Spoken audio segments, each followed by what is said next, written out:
Hello, everyone. How are you doing today on this fine day in the early days of 2016? Me and my friend Gabriel are here, and we are bringing you an update about podcasts. Just a little one. Just a little one to start things off, get back in the groove and the swing, and let you know that there is a podcast coming back. It's coming.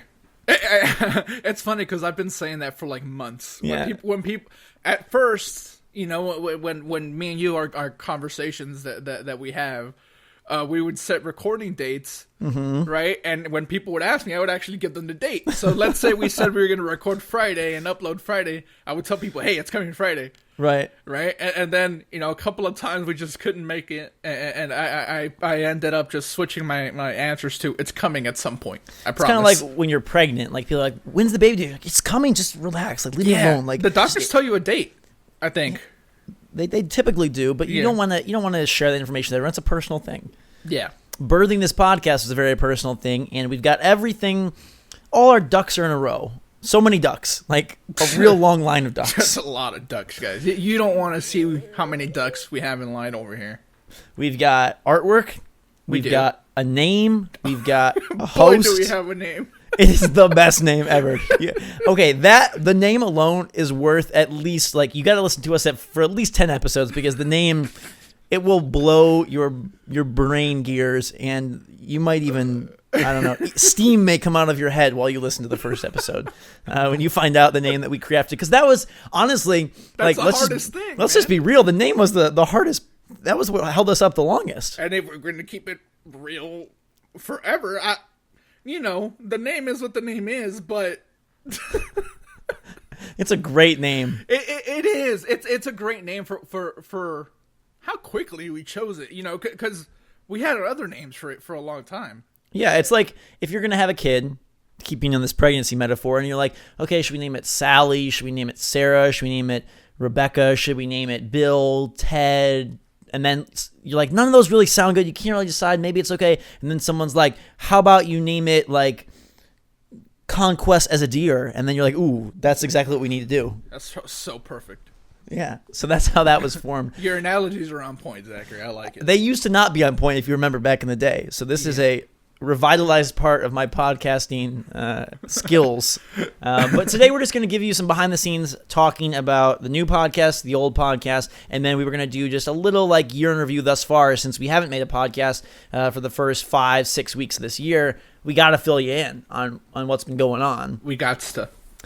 So first with the behind the scenes stuff, Can't Stop Playing ended because we wanted to have a new fresh start. That was our first podcast we've done together, and it was kind of a trial and error thing. It was kind of a practice thing, and our cast changed up because Max Blitzwinger, who was part of the original group, was no longer able to make the recordings and didn't have time in his schedule. So we, along with trial and error and wanting to build a better show, a more condensed show, a more packed, structured show, since we were changing up the cast a little bit, we figured, hey, let's just start brand new instead of trying to do like we didn't want to try and fit a square peg into a circle hole.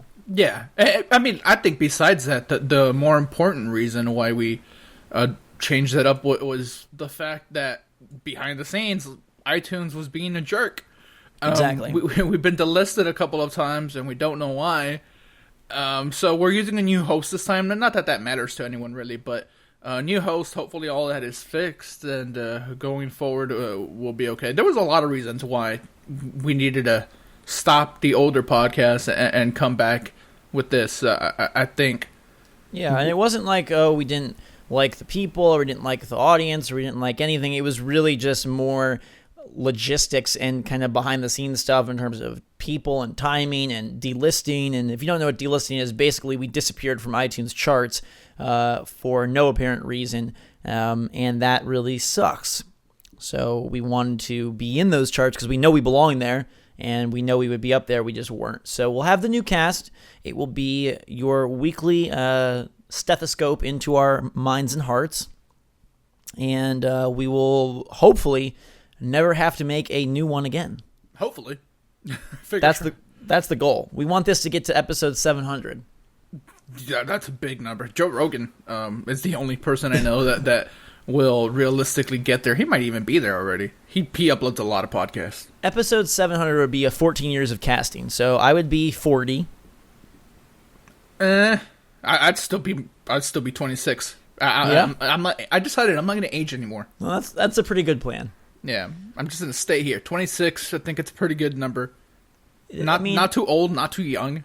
Yeah, I was going to say maybe you want to be like 23 because that has a little more luck. Too young. Yeah. Now at 26 you can gain respect because they think you're over like your early 20s. Yeah.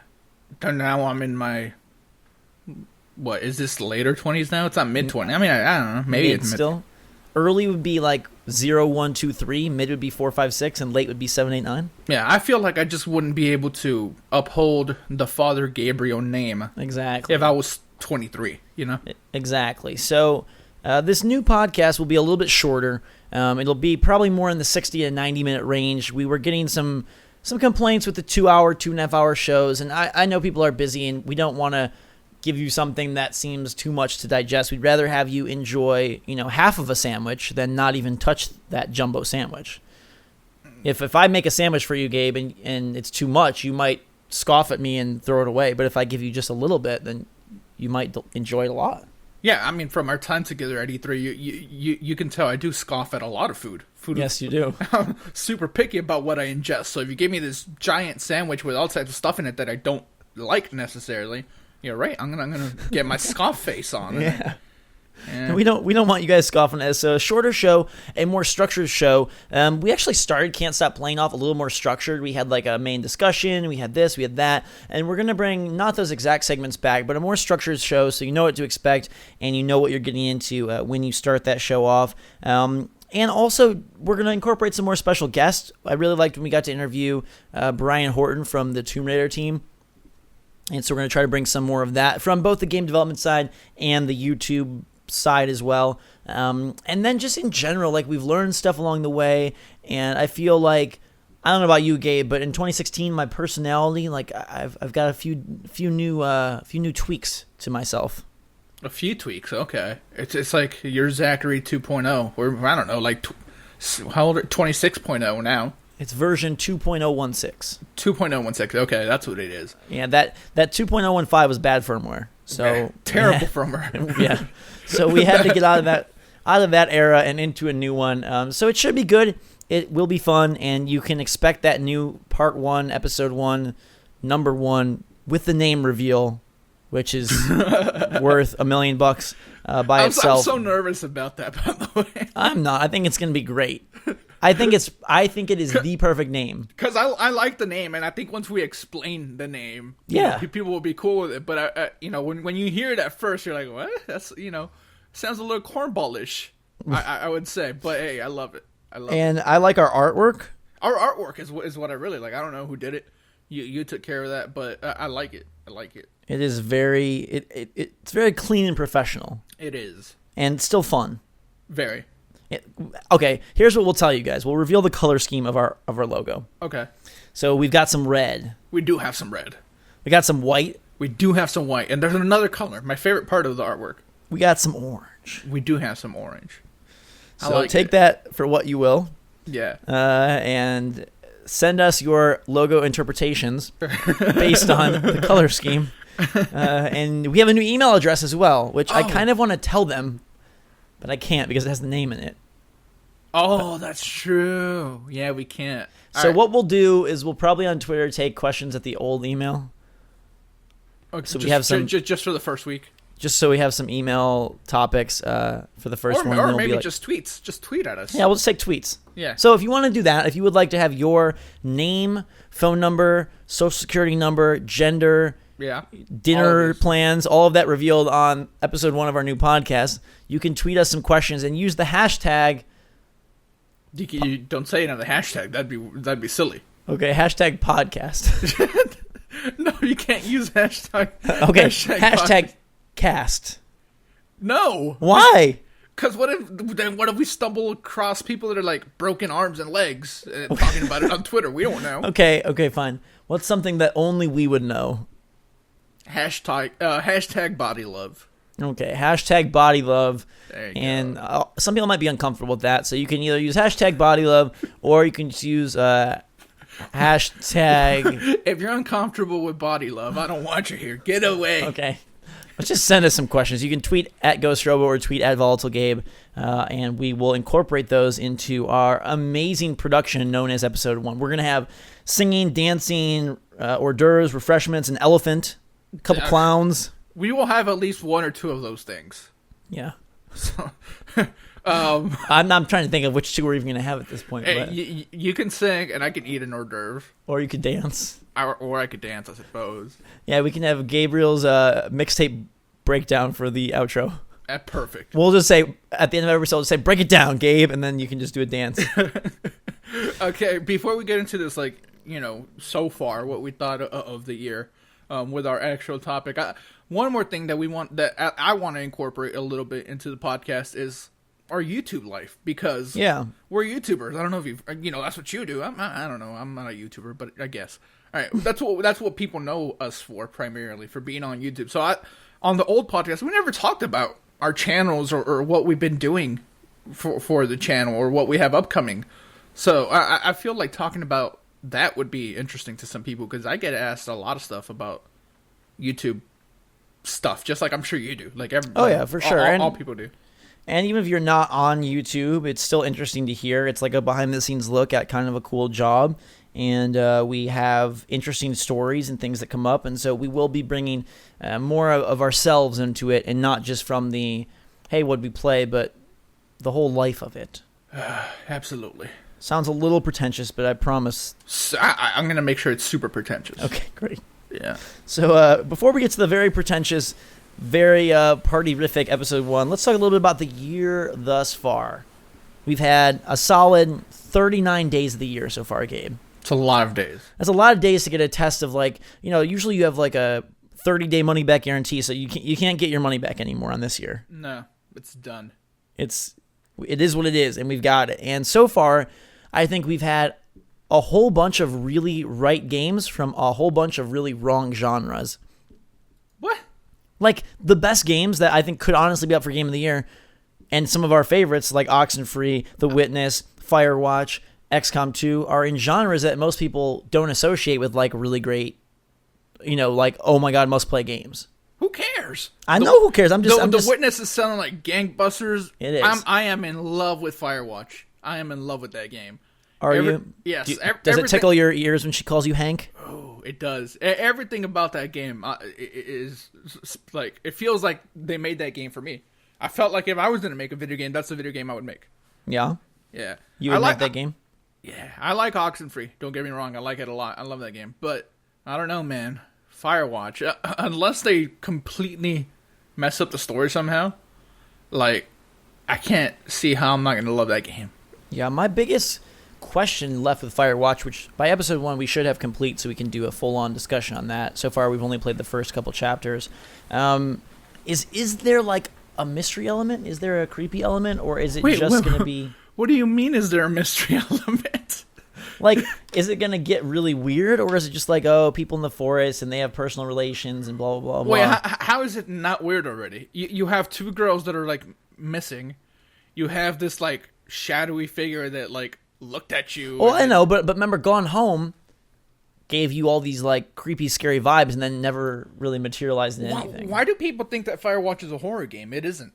No, not horror, but just, like, is there something supernatural or something... I don't know. I mean, who knows? It seems more straightforward than that to me. But, I've seen other YouTubers just even title their videos "Scary Game." Like, Firewatch isn't a scary game. I don't think they've ever claimed it was. I don't know. No. I don't know where that's coming from. Yeah, I don't mean like, oh god, jump scares and monsters. I just mean, is it going to be like there's a spirit bear that's capturing everyone, or is it going to be like, oh, these guys killed themselves and these girls, fell off a cliff and. Or is it like, hey, this forest is kind of haunted, or this forest has some... Because there is that weird element of, like, these people went missing, like you said, and this kid and his backpack's up on this tree, and then their tent is strewn across the whole land, so... Yeah. Well, obviously spoilers for the first couple chapters of Firewatch. I mean, not really. Yeah, no, this is super, super early stuff. And super generic. Yeah, and also there's more setup than what we've played. The preview build that we have intentionally leaves out the beginning of the game. Oh, so, really? Yeah, so there is more context to why Hank is there, or how Hank got there. Wow, I didn't know that. Yeah. We're missing a portion of the beginning of the game. That a developer has come out and said that. Okay, cool. Well, my favorite part of the game thus far is that you can pick stuff up and throw it. I love throwing like pine cones. I always clear out the little cache boxes of pine cones. I make sure to keep them nice and tidy. See, my issue with that is, and this is just more me personally, like I have a weird like personality quirk, I guess. With me, when I open a chest in a game, I'm gonna need whatever's in there. So there's like a claw of like a bird claw in there, and in my mind, I'm like, okay, I'm gonna need this for something. So I'm carrying it around with me. I'm like, what am I gonna use this for? And then it seems like you never actually need it. Yeah, I play Trash Man. I clean up all the beer cans, no matter where they are. Yeah, and I leave them out there, man. I got to keep this park in order. I do really like the game. It's got the dialogue system is actually really cool. I love how you have to like very viscerally and physically like click the radio on, then pick your dialogue option, then click the radio off. Like that's really cool. Yeah, and you also have a time limit to respond. You know, because she will assume that you're like giving her the silent treatment at times. Right. I don't know. Everything about that game just tickles my fancy. It is super beautiful as well. Yeah, and I don't think people can see that, you know, based off YouTube videos. You can't see how pretty that game is based off YouTube.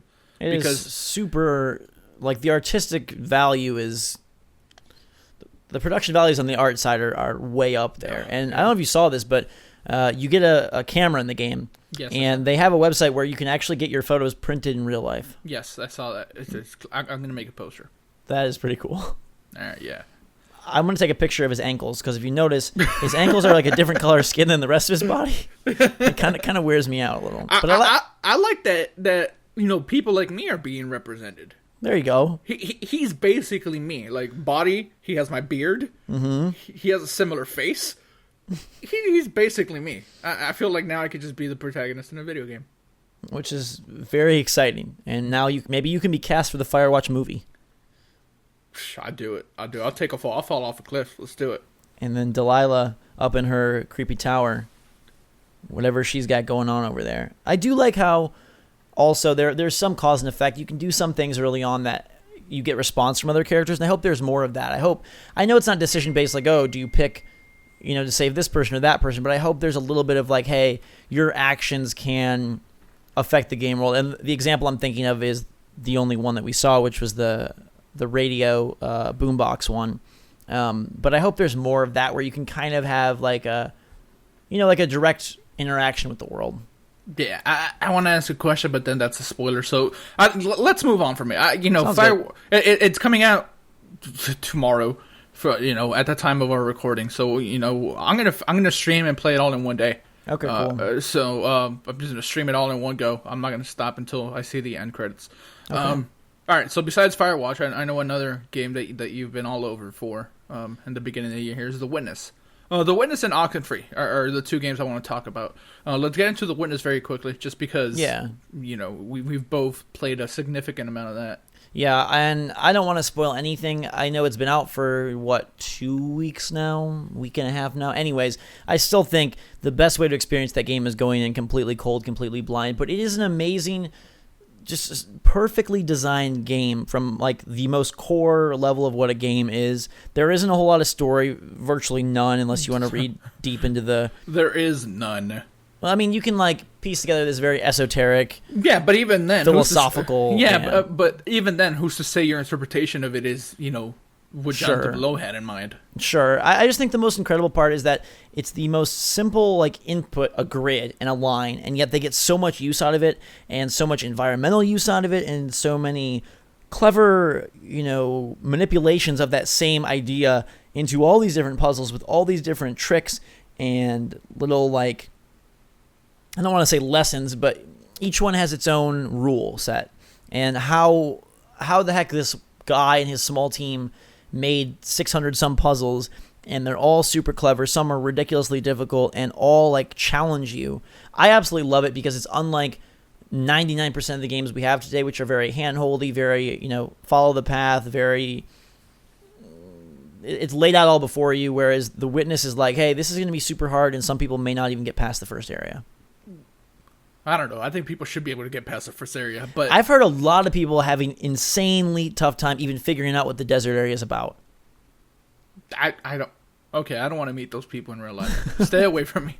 No, I mean, because it's tricky. It definitely is. But the game rewards you by the amount of time you put into it. That's what you're going to get back. Like, yes, people are taking a really long time with this game, but I don't see how, if you really put your mind to it, you're not going to finish that desert area. I don't know who you're talking to. Let's keep them. I've just been seeing a lot of discussion about I don't even know what to do in that area. But the one complaint I see is exactly what you just talked about, which is like, oh, there's no reward for beating a puzzle except another puzzle. But to me, like, the reward is that you completed the puzzle. It doesn't need anything external or like a pop-up or like a plus 10 points or a level up. It's like you did this and you did it yourself with no help, because there's no hints in that game whatsoever. Yeah. Unless you went online. Don't go on. Man, if you buy The Witness and you go online and look up how to do all these things, there's no point in you buying the game. You might as well just watch it, even though it's not a fun game to watch at all. It's a horrible game for like streaming and YouTube watching, because it's not very fun. Like to sit there and watch either someone mess up time and time again on a puzzle until they eventually get it, or somebody edits it all. Can't even talk. Edits it all out. Zachary, I can't speak. We've broken you, and it's not even the first episode. It edits it all out, and whatever, you just see the solution. So, man, that sentence was a puzzle in The Witness for me, apparently. Yeah, my favorite ones, even though they're my least favorite ones, well, my favorite area is the jungle. So if people play it, you know what that is. I also really like the greenhouse. But the ones where, and I think you've gotten here, the ones where you have the Tetris pieces, but then also the blue Tetris pieces. Yeah. Those ones, like, I sit there and I stare at it, and like in my head, I'm trying to like put everything in place and envision it, and like it just won't happen. It's like I like go again. Like I feel like I'm like, focusing my force powers. Like, okay, we really have to picture this. We have to move these all around in my head. And like when you finally do it, I was like, I hated that puzzle, but at the same time, I was like, I'm a genius. Let's go. One more. Man, there was a couple of them that you got really stuck in, and I would tell you like, hey, you're overthinking this stuff. It's super easy to just kind of defeat yourself in this game, because you're looking at it in these crazy ways that sort of just distract you. They take time away from you, because if you just think simply, okay, what are the rules that have been given to me? Because, all right, people say there's like no hand-holding. There's slight hand-holding. It's just not in a text form. Right. There are areas that teach you all the different rules and tricks. Yeah, learning the rules, they're all available to you pretty much from the beginning. You can go anywhere and you start learning the rules as you go, and it's super simple. Learning to separate white and not just white and black, any color. Learning to separate the colors, learning to do the Tetris pieces outlines, like things like that. Sure, it might take you a few minutes, but once you understand the rule set of everything, even the star ones, and there's a lot of different rules that go into this, but once you understand them all, I think going through this game becomes a lot easier if you don't make things more difficult on yourself. And stepping away definitely helps. Don't step away for a week, because then you come back and you don't remember anything. But if you're having a hard time with a puzzle, step away for like a day, maybe two. And I find that when I'm stuck, I'll go do something else. I'll come back and I solve it within the first like couple of minutes, and it wasn't really all that difficult. That's the hard thing for me, is like, I want to beat it. I should be able to beat it. I'm not going to take a hint. I'm not going to cheat. But like you said, like the longer you stare at it, the almost worse you get at solving it. So you do go away and you come back and you're like, oh, how did I not see this that time? And it's interesting how your brain like almost creates invisible blockers or invisible, obstacles that aren't even really there, but you step away. And I just think it's really genius design. And I love that it's like a gamey game in an era when we get so many like, oh, this is so cinematic, and oh, this is so, the world's huge, and oh, blah, blah, blah. This is just like, to me, it really resembles like an old school game, but with pretty graphics and a cool system. And I just want to give one more favorite moment, which is there's a treehouse area. There is. And the puzzles kind of unfold as your bridge path, which is really a satisfying sensation. But there's one point where you have to hit a switch and get somewhere else, and it seems impossible until you realize what you have to do. And I thought that was such a satisfying moment. There's a lot of satisfying moments in this game. It's definitely a must-buy. I think Firewatch is a must-buy at 20, and I think that, The Witness at 40, it seemed like a lot, but apparently it's selling incredibly well, so smart on him to do that. Oxenfree. The sad reality is that 98% of the people that play The Witness won't finish it. Yeah, finish it by beating it, and then even less people will finish it in terms of 100% and getting that final trophy. Yeah. But tell me about Oxenfree, because that's one that I have not played. You played a little bit of it. I played the first 30 minutes, yeah. Yeah, I mean, that game's a super cool experience. I love the ending of that game. Which I obviously can't just say here, but the way the game ends, and just the way that the characters interact with each other, it's a pretty little game. It's 4 hours, 20. Is it $20 or is it 15? I don't remember. I think it was 20. 15. Okay, I guess you can look that up while I talk about it, but. Yeah, it's a adventure game, almost point and click, but not really because you do control the character in weird ways. But I don't know, it's not super puzzle heavy. It's just a narrative based mystery game, and it's a fun one. It's a really fun one. So it is 20. Okay, 20. All right. Yeah, I think this game does puzzles and mystery without the overcomplicating aspect of it, because a lot of adventure games they just want to shoehorn puzzles in there just because it's a adventure game staple and they have to be in there. Here they're in there, but it's the same type of puzzle over and over, and you could finish it in a minute. There's no way that you're gonna get stuck with a puzzle in this. There's just no way. It is interesting that all three of these games, Firewatch, Oxenfree, and The Witness, are super hard to talk about because of the fact that either A, it's story driven, or B, it's so reliant on your experience of the puzzles and coming upon things for the first time that they don't have a whole lot of mechanics, but the ones that they do and the elements of game design that they have are so well done. And it's cool to see non-shooters, non-traditional genres. And that's all I meant at the beginning, was that non-traditional genres are getting games that are super good. And we can talk about XCOM real quick here, which is a phenomenal follow-up to XCOM Enemy Unknown and Enemy Within. I didn't get super into those, but this one, everything about it just feels very polished, and it makes... I think it's a combination of the permadeath, the aliens, and then just overall the presentation, but it makes that turn-based strategy seem exciting and fun, whereas in a lot of other venues it could be really ho-hum and boring. Yeah, everybody's loving it. It seems to be a hit. I think it sort of reinvigorates the XCOM franchise a little bit, because that shooter came out. And was... People weren't... I don't even remember the name of it. People weren't into that at all. Obviously, XCOM shooter is sort of the opposite of what the franchise had been. Right. People loved the original one. People loved Enemy Within and Enemy Unknown. And then we got this shooter that didn't play all that well, and I don't know anybody that liked that game. So for this one, they decided to say, okay, we're doing PC only. Forget the console stuff. We're going back to our roots, and we're going to make a super sound strategy game or tactic game.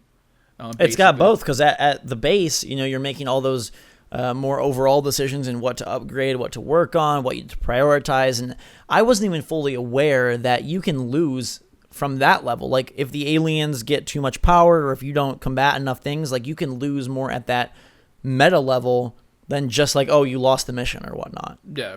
Which is really cool. And if you're going to play XCOM 2, which I strongly suggest you do, it's PC only. It won't be coming to console, so don't wait for that. At least not in any, foreseeable future. I don't think it ever does. Yeah, I would venture to say no. So go buy it on PC, but go all the way, put the commitment into creating characters on people I think it adds so fun. So much more fun. Yeah, I've got Gabe out there, I've got my girlfriend Becca, I've got myself, and it's then I'm oh my god, I could send Gabe out here, and if he dies, oh, that would suck. But the fact that it's Gabe, I'm I don't want Gabe to get hurt. And I do things where I'll have, I'll take, the lead and have Becca come behind and make sure she doesn't get hurt. And that just becomes a whole lot more, you're just a lot more invested, and it makes you take the permadeath seriously. Whereas, yeah, you want to keep guys going because of their upgrades and whatnot, but oh yeah, this guy dies and now this other random person comes in. But all the customization, go to town on that stuff, make them based on people and then really play into the whole role-playing aspect of I'm protecting my people, my squad, my family, my friends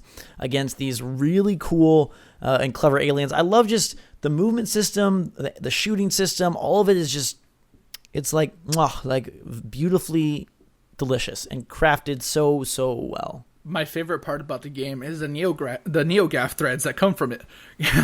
all the character creations you can share. Yeah. You can share characters. You can import Kylo Ren. Nice. PCGamer.com. They put out a list of like super cool characters that you can import, and it actually looks like Kylo Ren. Mm-hmm. It has the hair. Obviously there's no lightsaber, but right. the gun is like red, and the rest of it look exactly like Kylo, and you can share those. There's tons of like I said, there's NeoGAF threads out there with people sharing their character creations, and there are some really neat ones. The mods are out there. They've been out there since day one. The first mod that was in the game that was notable was a Corgi gun, which is awesome. That's pretty crazy. Yeah, we haven't even there's multiplayer. There's going to be a bunch of mods like Gabe mentioned, and the game itself is really long. There's all the actual in-game battle mission stuff, and then there's all of the more strategic base building, character building, almost like board game type elements where you have to decide where you're going to move. It takes a certain number of turns or days, and you have to be careful to make sure you got enough supplies, that you're supporting enough of the resistance groups, that you're keeping the aliens at bay, that you're canceling out some of their advantages, and it looks good too. It's a really pretty game. It's not I was surprised by the cutscenes because I wasn't super into the original ones. I played 20 minutes of the original release. I don't know if it was Enemy Unknown or Enemy Within. I forget which came first. But I played a couple of minutes of that. The cutscenes of this, man, they surprised me. It's all super well done. Super well done. Absolutely. Game runs beautifully on my PC. I don't know if people are having issues. I haven't seen anybody say that they have issues. Yeah, so. Mine has been it ran like a charm even when I streamed it at 1080p, so it's got to be decently optimized. And it's just a fantastic game. Those four are the four games that have kind of defined the early parts this year, and it's awesome that most of them, again, are from, more odd genres and indie developers. And we're getting into the season now where we'll start to get Far Cry Primal and Dying Light the Following and Plants vs. Zombies Garden Warfare 2 and eventually The Division and, all those. But it's cool to see the year start off with a lot of hit games. And, for me, The Witness is going to be hard to top this year. And I'm excited to see what can come of that. Any other... touchstone moments for you this year? Super Bowl? Yeah, I wanted to mention Unravel very quickly. The reviews are out. They're generally positive. I know Polygon wasn't, your boy Arthur didn't like it as much, but that's totally fine. Everybody else seems to like it. I like what I played a lot. Did you even play it? Because I know Jake played it. I did not play it. Okay. Not yet. It's a neat little game. Another $20 little smaller game. It's a platformer. It's a very beautiful... And it's a touching game from what both the reviews say and what I've played from it. I just feel so sad when I look at him. He looks like... Wait until he drowns. Oh, God. I don't want that to happen. Yeah. I just wanted to mention Unravel. I think it's a neat game. It really is. I think that's another one that I want to stream and hopefully finish in one sit through. Yeah, that'd be cool. Those are fun. So Super Bowl wise, it was kind of a boring game. You didn't see the game. How the hell do you know? Because I talked to people that did see it. And Peyton Manning threw for 104 yards. That's Cam Newton threw for 141. Lucy, my wifey, she loves Peyton. She was a huge Broncos fan. Mm-hmm. So she has a genuine love for the guy. Yeah. Right, and even she had to temper it a little bit, right? Because we were watching it at her mom's house, and her mom was cheering, for Peyton, saying she was so happy for Peyton. I said, he didn't even do anything. He just happened to be there. Yeah, he threw that 2-point conversion. That was about the only Him and Vernon Davis need to give those rings back. Don't think that's going to happen, but I did like some of the trailers. That was what I did watch. Okay. Movie trailers. Let's put you on the spot here. Do you want to do a Deadpool review on Friday? I worry that I'm not going to like it at all. Okay, that's but fine. We could do it. Yeah, because that definitely doesn't seem like your type of movie. But we will be bringing back bonus episodes. Yeah, I think we should do a Deadpool one. We can try. I don't know if I'll like it, but we can talk about it. All right, sounds good. What was your favorite trailer that you saw last night, though? All right. Jungle Book doesn't speak to me. I'll see it like when it's on Netflix or when I can like rent the Blu-ray on Redbox or something. I'm not going to go to the theater to see Jungle Book.